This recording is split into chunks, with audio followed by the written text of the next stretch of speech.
Half the world's population is confused about what diet they should eat, what hormones they should focus on. Should they eat low fat, high fat, moderate fat? Is iodine an essential nutrient, or is iodine poison? I've got an excellent guest with me today. We're going to talk about all these topics and probably more.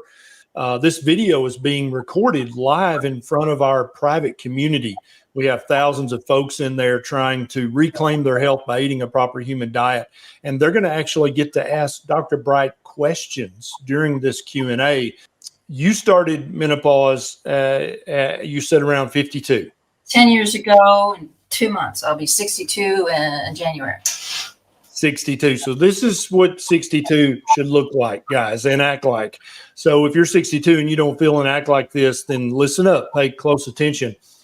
Has the age that the average woman enters menopause, has that changed? Because we know that puberty is happening younger and younger, and I think that's a huge problem for girls. Has the age of onset of perimenopause, menopause, has that changed over the decades and the centuries? It has. As you're right, and my second book actually talks about how precocious puberty is a huge problem for a woman for the rest of her life.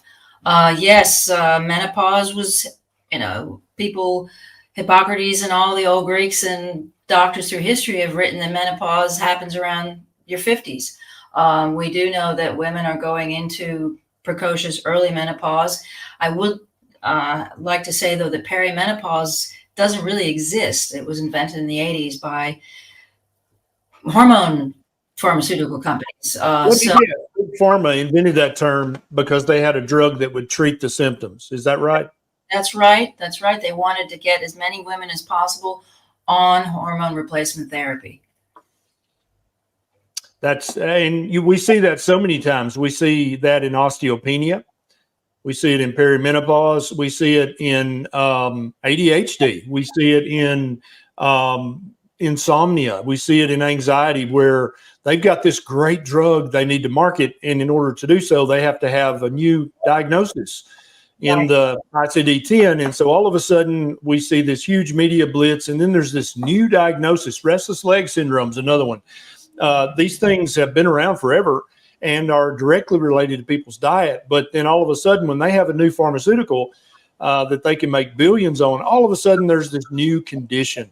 So precocious menopause. Now, tell me why perimenopause, why is that not a real thing? Why is that not a real diagnosis? Well, we go into menopause in order to live a long, healthy life. So chimps, for instance, don't have menopause. Right. Human women, I should say, and a couple of whale species go into menopause. It actually enables us to live a long, not fruitful, not fecund life. The reason that we don't have babies forever is because it's incredibly nutritionally expensive, and chimp females die in their 50s because they keep having babies until they die. So the human female evolved to have menopause as a benefit, to keep on living and taking our grandchildren to the hunting grounds, we could say. Yep. And this is actually a very well-known theory in evolutionary biology. It's called the grandmother hypothesis. And I think it may be about to be elevated to a theory that basically women stop being reproductive so that they can be better aunts and great aunts and grandmothers, so that they can actually, and that's actually more evolutionarily fit than continuing to have new babies into older life. They can actually increase the odds that their children and grandchildren will not only live, but reproduce and have successful reproductions.